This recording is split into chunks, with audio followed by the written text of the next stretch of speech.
Bonjour à toutes et à tous, je suis ravie de vous retrouver pour un nouveau numéro de Libre Ensemble, votre rendez-vous de la laïcité.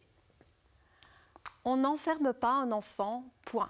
C'est ce slogan que des centaines d'associations brandissent depuis des mois pour lutter contre l'enfermement des enfants et des familles en séjour irrégulier. Depuis le mois d'août dernier, la Belgique enferme en effet à nouveau des familles avec enfants au centre 127 bis à Stenokerzeel, et ce en contradiction avec la Convention internationale des droits de l'enfant. Quelles conséquences cet enfermement peut avoir sur le développement psychologique des enfants? Nous allons en discuter dans notre émission aujourd'hui, mais nous verrons que cette violence ne se limite pas aux familles. Les migrants, qu'ils soient hommes, femmes ou mineurs, subissent une violence physique, psychique et institutionnelle tout au long de leur parcours. Nous allons en discuter avec nos deux invités aujourd'hui. Alors déjà, bonjour à tous les deux. Bonjour. Bonjour. Alors tout d'abord, Sarah Goffin, vous êtes responsable de la campagne Migration et Asile pour Amnesty International Belgique. Et à vos côtés, Luc Bawin, vous êtes médecin généraliste, mais également hébergeur au sein de la plateforme citoyenne de soutien aux réfugiés, Terre d'accueil. Il y a donc à ce titre, vous nous l'expliquerez dans un instant, vous soignez régulièrement des migrants qui sont hébergés dans votre quartier, dans votre ville et dans les environs, et vous les rencontrez très régulièrement. Alors nous aurons aussi l'occasion de nous rendre dans cette émission en Serbie à la rencontre de la première famille qui a été détenue dans le centre fermé, donc pour l'unité familiale 127 bis à Stenokerzeel. Alors tout d'abord, Sarah Goffin, en quoi l'enfermement des familles avec enfants est contraire aux règlements internationaux ? Donc la détention des enfants pour des raisons migratoires viole les droits de l'enfant et surtout contraire à l'intérêt supérieur de l'enfant, qui est une notion juridique qui impose aux États, lorsqu'ils prennent une décision pour les enfants, de prendre la décision avec ce qu'il y a de meilleur pour l'enfant, dans le meilleur intérêt de l'enfant. Et donc la détention est contraire à cet intérêt de l'enfant. Mais le plus important, c'est qu'une détention d'enfants sur ces motifs-là cause des dommages irréparables qui peuvent s'assimiler à de la torture ou à des mauvais traitements. On parle quand même de torture, donc ce n'est pas un concept non négligeable. On pourrait se demander si c'est conforme à la législation de détenir des enfants. Alors c'est conforme à la législation belge et le droit européen ne l'interdit pas vraiment, mais il y a une tendance dans le droit international à de plus en plus s'opposer à la détention des enfants. On a vu de plus en plus d'experts, des rapporteurs des Nations Unies au niveau de l'Europe, au niveau national ou au niveau associatif ici en Belgique, dire qu'il ne fallait pas détenir des enfants parce que c'était contraire à l'intérêt supérieur de l'enfant. Oui. On voit qu'effectivement, il y a plus de 300 associations en Belgique qui participent à cette campagne « On n'enferme pas un enfant, point ». Mais la Belgique, elle a aussi été condamnée par la Cour européenne des droits de l'homme pour avoir enfermé des familles avec enfants. Alors c'était à une autre époque. Maintenant, on nous dit que c'est plus humain, que la détention est plus humaine. Vous avez eu l'occasion de visiter cette unité familiale au centre 127 bis. À quoi ça ressemble concrètement ? Juste d'abord revenir sur ce que vous dites. Donc la Belgique a effectivement été condamnée il y a 10 ans, mais pas pour la détention des enfants en tant que telle, mais pour les conditions dans lesquelles ils étaient détenus. C'est pour ça qu'aujourd'hui on nous dit, ben voilà, ce sont des nouveaux bâtiments, c'est adapté à l'enfant. Alors effectivement, il y a une plaine de jeux dehors qui est complètement encadrée de grillages avec un trompe-l'œil qui vous fait penser que vous êtes devant un champ à l'infini pour masquer les avions qui se trouvent sur une piste à quelques centaines de mètres là. Vous avez évidemment le bruit des avions aussi.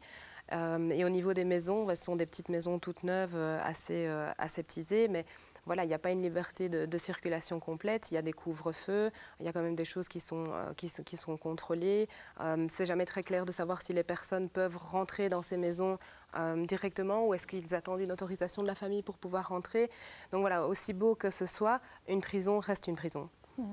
Oui, c'est ça. Et alors, vous citiez les différentes condamnations. On a plusieurs. Enfin, le Comité des droits de l'enfant de l'ONU a encore récemment condamné, enfin, en tout cas, a dénoncé le fait qu'on enfermait des enfants en Belgique. Donc, c'est vrai qu'on est dénoncé un peu de toutes parts par rapport à ça.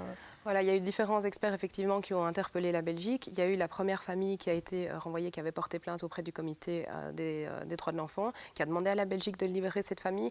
Et puis, il y a eu aussi l'audition de la Belgique auprès du Comité pour l'examen tous les 5 ans pour voir de quelle manière ils appliquent la Convention.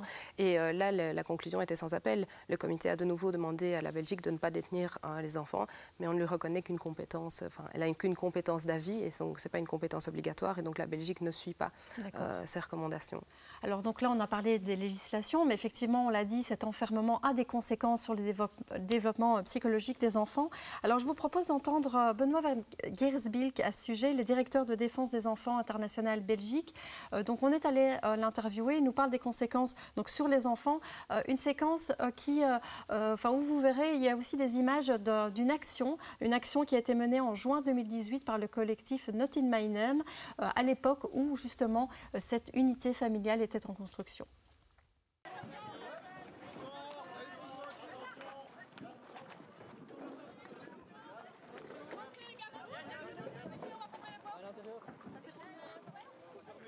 On peut prendre toute une série d'exemples.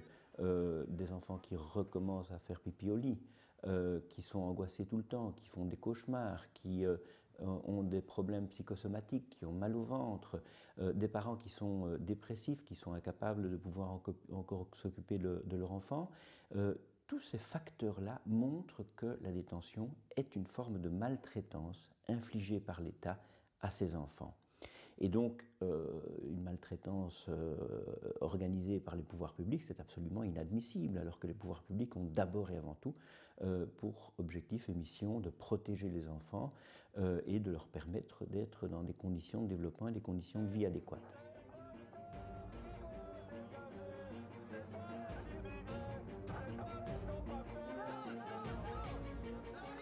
À long terme, je ne sais pas ce que ça va donner pour ces enfants. J'espère qu'à un moment donné, ils auront des conditions de vie qui leur permettra de se construire et de se développer.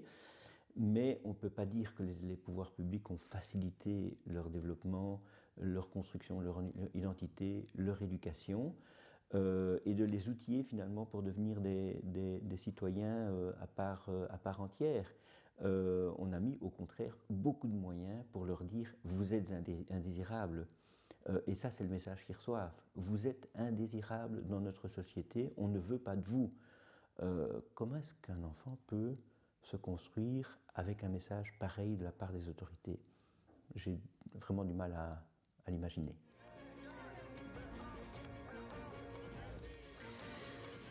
Alors, on voit que Benoît van Geersbilk utilise quand même des mots forts. Il parle de maltraitance d'État, d'enfants qui vont avoir du mal à se reconstruire. J'avais envie de vous faire réagir sur ces mots.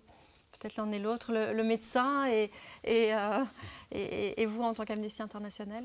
Moi, je ne les vois pas dans ce cadre-là. Je les vois, je dirais, dans les familles. Oui. Mais c'est vrai qu'on est confronté aux mêmes situations. Pas plus tard qu'aujourd'hui, j'ai été appelé pour une dame qui est ici en situation illégale avec sa petite fille, et on a vraiment des inquiétudes parce qu'elle est tellement préoccupée par sa situation personnelle, administrative, qu'on voit qu'elle n'a plus l'énergie, plus la force de s'investir dans les soins pour son enfant, et donc ça pose des questions aux hébergeurs. Voilà, c'est un exemple parmi beaucoup d'autres. Ouais. Sur cette question de la maltraitance, c'est ce mot de maltraitance de l'État, pour vous, c'est vraiment ça, Sarah Goffin? Il y a une certaine forme de maltraitance envers ces enfants qui ont été enfermés? En tout cas, on néglige complètement le respect de leurs droits et de leurs intérêts, de leur développlement et de leur santé. Et je repense à une petite chose qui m'avait fortement marquée quand on a visité ce qu'ils appelaient les maisons familiales. On avait un beau PowerPoint où il était écrit « maison familiale ». On nous a distribué un petit livre qui donne aux enfants, qui est en fait un petit livre de voyage qu'on peut colorier comme on les connaît, et où ils peuvent écrire le nom des camarades de classe qu'ils ont maintenant, et puis dire les camarades de classe qu'ils auraient dans leur pays, pour autant qu'il y ait encore une école qui soit là. Et puis ils peuvent colorier aussi leurs moyens de transport par lequel ils rentrent chez eux. Et à la fin, on leur propose d'organiser une fête d'adieu. Mais en fait, dans ces centres fermés, ils ne peuvent pas organiser une fête, ils ne peuvent pas faire venir des gens. C'est en fait un document qui est utilisé dans les maisons de retour. Et donc, enfin, voilà, c'était vraiment horrible de voir ça et qu'on donne ça à des enfants. Ils peuvent organiser une fête de départ et en fait, on est dans une prison. On ne se rend vraiment pas compte. On est dans une prison. Alors, je le disais en introduction, Luc Baouin, là on voit effectivement une forme de violence, ici plus pour les familles et les enfants. Mais pour vous, qui côtoyez des hommes, des femmes, des mineurs aussi en situation de migration, parce que vous les hébergez ou parce qu'ils sont hébergés dans des familles environnantes, quels sont vraiment les symptômes que vous détectez chez eux? Quels sont les traumatismes que vous détectez chez eux? Je dirais que c'est probablement les troubles psychiques au sens large qui les amènent chez moi. Je pense que c'est essentiellement des plaintes de type psychosomatique, comme on dit. Donc ce sont des gens qui ne se sentent pas bien dans leur peau, qui ont des douleurs partout, qui dorment peu, qui dorment mal, et qui présentent toute une série de symptômes classiquement de type psychosomatique, style des ulcères gastriques, des poussées d'eczéma, de la pelade de barbe, de la pelade de cheveux. Voilà, et je pense que ça traduit vraiment leur mal-être intérieur. C'est une façon d'exprimer par leur corps d'une certaine façon.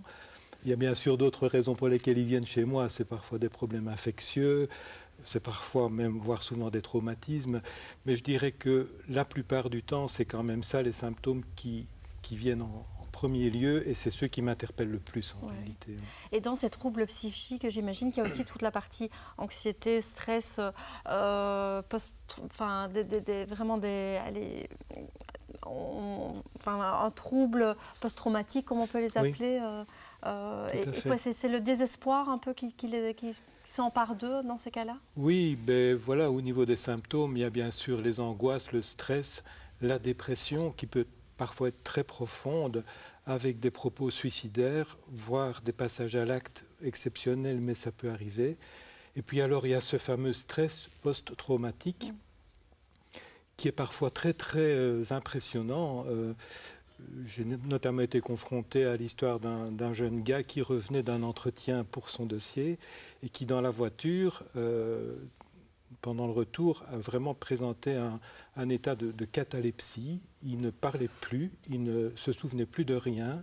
On m'a téléphoné, j'ai dit il fait un AVC, c'est pas possible. On l'a hospitalisé en urgence, et après une observation de 3 ou 4 jours, on a bien pu préciser que c'était essentiellement lié au stress post-traumatique. Et il a fallu du temps, du cocooning, qui est vraiment de la chaleur humaine tout autour de lui pour qu'il puisse s'en sortir. Mais est-ce que c'est le résultat de tout le parcours migratoire, où on sait que certains sont passés par la Libye, où les conditions de vie sont très très très dures, où il y a eu le passage en Méditerranée, et puis tout le voyage, ou est-ce que c'est aussi la situation ici en Belgique qui peut causer cette anxiété, ce stress?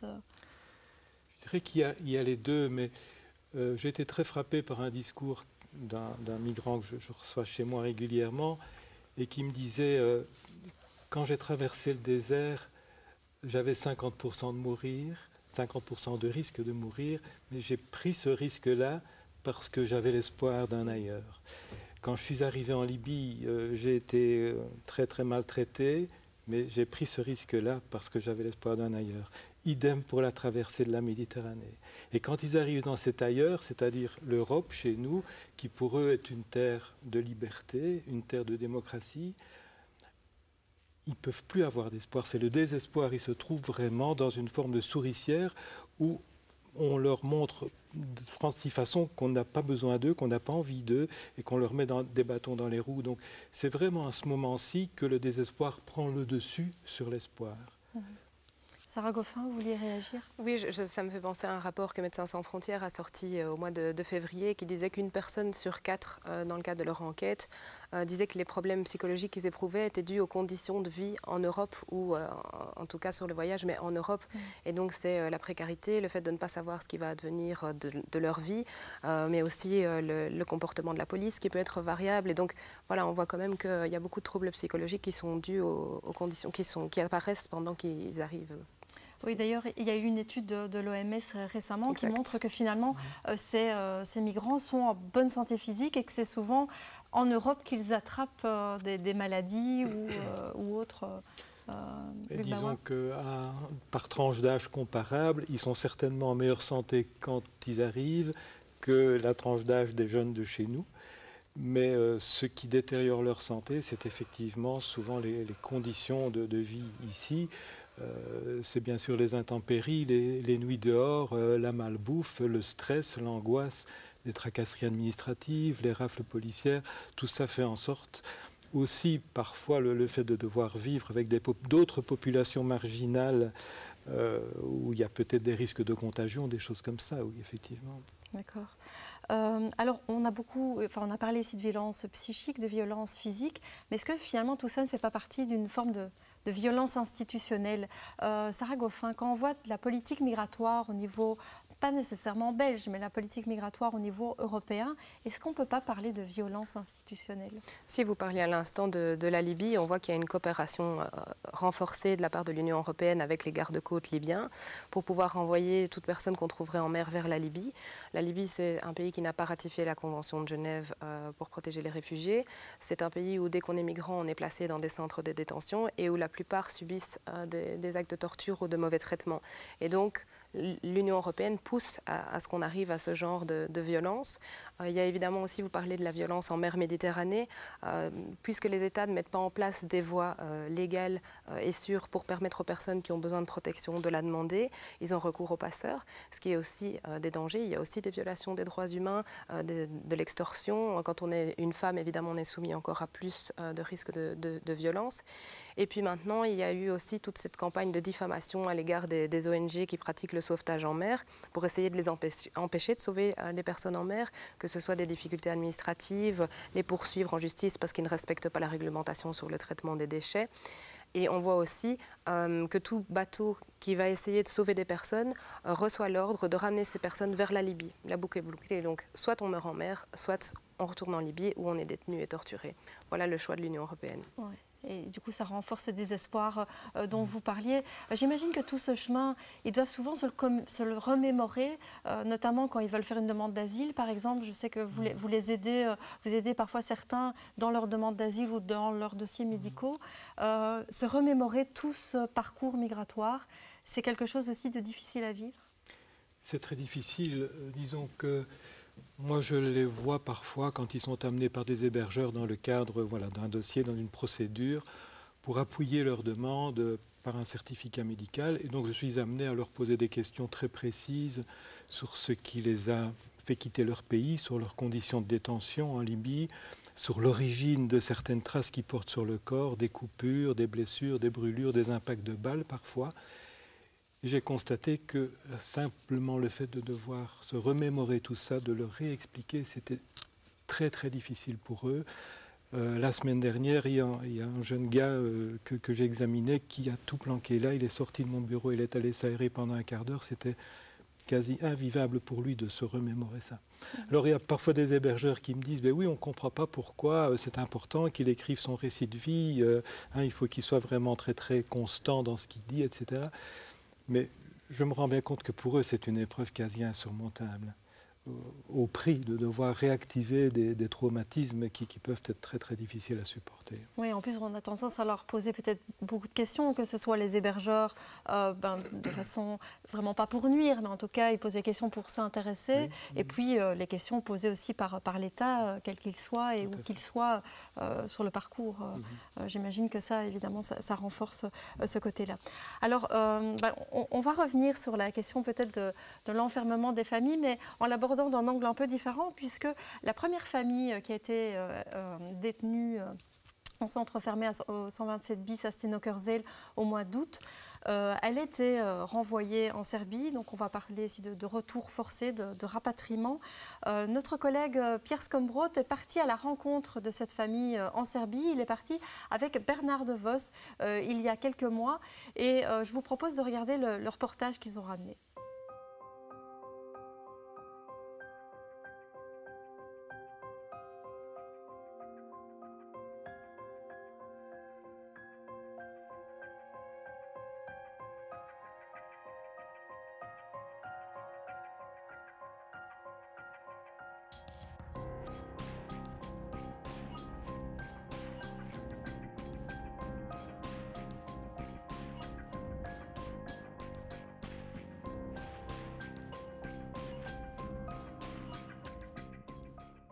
Wie ben ik?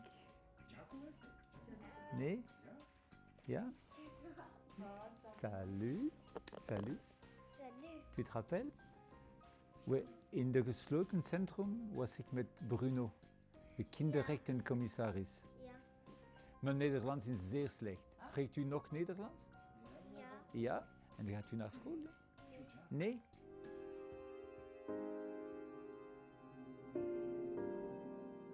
Et donc moi j'ai toujours considéré que les pays signataires de la Convention des droits de l'enfant doivent appliquer la Convention de manière scrupuleuse sur leur territoire, mais qu'ils sont liés, j'ai envie de dire, entre eux justement par la Convention, et que c'est un engagement solidaire. Il ne suffit pas de renvoyer une famille en difficulté dans un autre pays pour croire que tout va s'arranger. On a bien vu en rencontrant Emine et sa famille que la situation est encore plus déplorable ici en Serbie que ce qu'elle n'était pour cette famille en Belgique. Après un séjour en centre fermé pendant plus de 2 mois, ce qui en soi est déjà proprement scandaleux. Et c'est vraiment presque emblématique. On réouvre un centre fermé qui avait été, c'était une mesure qui avait été supprimée pendant 10 ans et la Belgique n'a pas disparu, ne s'est pas écroulée parce qu'on n'avait pas cet outil-là à notre disposition. Et on rouvre et les premières familles qui sont mises en centre fermé sont des familles roms. Donc des familles qui sont renvoyées notamment vers la Serbie, où quand on voit le niveau de discrimination et de précarité en Belgique, eh bien on peut le multiplier par 10 au niveau de la Serbie, un pays qui a sans doute moins de moyens encore que la Belgique de pouvoir proposer des politiques d'intégration. Ja? Niet meer geld. Ja. Was het beter in België voor u? Ja, maar we zijn niet hier geboren. Ja. We zijn naar België geboren, daar is mijn school, alles. Ja. Hier ik kan niks, ik kan niet de straat. En is het mogelijk voor u naar de school gaan? Je pense qu'il faut un jour qu'on réalise qu'on ne peut pas se permettre de jouer avec la vie d'enfants. Ces enfants étaient scolarisés en Belgique, vivaient des situations difficiles. Ici, ils ne sont plus scolarisés du tout. Et la situation dans laquelle ils vivent est déplorable. Il fait moins 4 degrés quand on est en train ici de filmer ces images. À l'intérieur de la maison, il devait faire peut-être un peu plus de 0, mais pas beaucoup plus. Et donc, c'est quand même une situation tout à fait intolérable. Quel est le choix politique qu'il y a là derrière? Et donc, on sait que c'est vraiment pas pour faire des économies, parce que c'est le contraire, mais symboliquement, on veut montrer qu'on applique une politique de migration extrêmement ferme. Keine Chance voor jou. Dan moet teruggaan naar zo. Waarom zo? Ik heb bijna zo.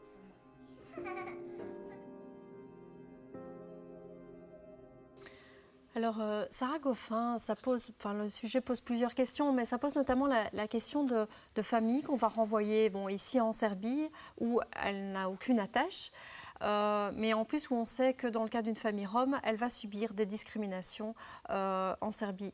Et ça pose la question de façon générale de retour forcé vers des pays où on sait que les familles, les migrants vont subir des discriminations ou des violences selon les pays évidemment. Ça fait évidemment écho à une affaire qui a été pas mal dans l'actualité, l'affaire dite des Soudanais, lorsque la Belgique a décidé de collaborer avec les services secrets soudanais en mettant en contact des agents des services secrets avec des migrants avant que la demande d'asile soit introduite et en présence d'une personne de l'Office des étrangers qui ne comprenait pas ce qui était dit, donc on ne sait pas s'ils n'ont même pas directement été menacés, et puis ils ont été renvoyés. Et donc dans cette affaire-là, ce qui est clair, c'est que la Belgique a violé l'article 3 de la Convention européenne des droits de l'homme qui interdit le recours à la torture, et donc il n'y a pas eu assez de mesures préventives qui ont été prises pour éviter ça. On a vu à la suite de ça une commission, la commission Bossuyt, qui a été mise en place pour évaluer la politique de retour de la Belgique, qui a présenté son rapport intermédiaire il y a peu. Et en fait, c'est un rapport d'évaluation du travail de l'administration par l'administration elle-même. À part le professeur Bossuyt, cette commission ne comprend pas d'experts indépendants, ça comprend toutes des personnes qui représentent l'administration. La société civile n'y est pas représentée, Myriad n'y est pas représentée, donc la composition même pose problème. Et puis on voit qu'elle accorde peu d'attention au respect des droits humains, on voit que la détention des enfants est confirmée, on voit que la Belgique veut continuer à renvoyer vers l'Afghanistan, un pays qui est parmi les pays les plus dangereux, qui a la plus forte concentration de groupes terroristes et qui aux yeux d'Amnesty ne comprend aucune zone zones sûres. La Belgique continue de dire qu'il y a des zones sûres.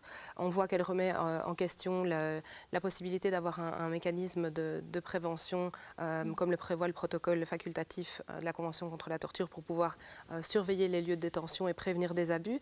Et donc on voit qu'il y a vraiment une remise en question de toutes les obligations internationales ou tous les devoirs que notre pays aurait en fonction des conventions qu'elle a signées, comme la Convention internationale relative aux droits de l'enfant. Luc Baouin, l'idée pour les personnes, enfin les migrants que vous rencontrez, que vous soignez ou que vous vous hébergez vous-même, l'idée de pouvoir être renvoyés dans leur pays d'origine, ils le vivent comment, cette idée-là? Ils la vivent comment? Forcément très mal. C'est le pire qui peut leur arriver, je pense. Hein. Oui, ça renforce, j'imagine. C'est une pression supplémentaire sur tout ce qu'on a dit tout à l'heure. C'est vraiment une pression de se dire il y a le risque que je sois renvoyée et que j'ai fait tout ça pour rien. Bien évidemment. Ouais. Et puis il y a un côté un petit peu absurde à la chose, c'est qu'ils sont d'abord renvoyés avec le protocole de Dublin dans le pays où ils sont arrivés. Et alors la plupart du temps, ils sont renvoyés en Italie ou en Grèce. Et alors là-bas, généralement, il n'y a pas de structure pour les héberger, ce qui veut dire qu'après 2 ou 3 jours, ils sont de retour au parc. Et donc ce sont vraiment des violences inutiles et à des coûts, je veux dire, qui dépassent toute logique par rapport à ça. Oui, parce que c'est vrai qu'on n'a pas parlé beaucoup du coût, mais effectivement, il y a aussi le coût, notamment de ces unités familiales, on le sait, qui est très importante. Je voulais terminer, Sarah Goffin, avec vous. Peut-être juste un mot sur la campagne d'Amnesty International. Vous menez une campagne sur ces questions-là depuis longtemps, qui est la campagne « Je suis humain ». Est-ce que vous pouvez nous dire un mot sur cette campagne?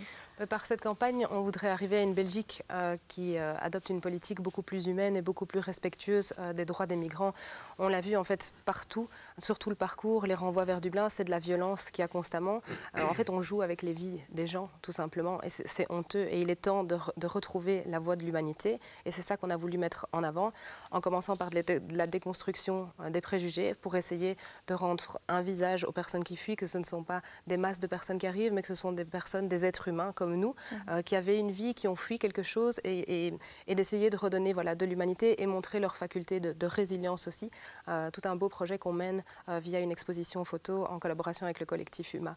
D'accord. Alors, on peut trouver toutes les informations sur votre site, hein, donc www.amnesty.be. Puis, si toute cette campagne « On n'enferme pas un enfant » vous intéresse, vous pouvez aussi aller sur ce site, donc www.on n'enferme pas un enfant.